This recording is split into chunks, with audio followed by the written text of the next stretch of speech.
Pinayagan ng International Trial Court Chamber 3 na huwag dumalo si dating Pangulong Rodrigo Duterte sa status conference para sa kaso niyang crimes against humanity bukas, May 27.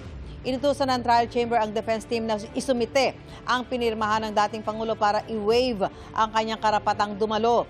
Batay sa waiver ni Duterte, sinabi niyang mga abogado na lang niya ang haharap sa status conference. Ayon sa Trial Chamber 3, kabilang sa mga tatalakayin sa status conference ang pagtatakda ng petsa ng paglilitis, gayon din ang mga update sa mga isinumiting ebidensya, witnesses at ibang dokumento mula sa prosecution at defense teams. Tatalakayin din ang mga wikang gagamitin ng mga testigo at kung kinakailangan ng translator, mga protocol sa korte at iba pang pwedeng makaapekto sa daloy ng paglilitis.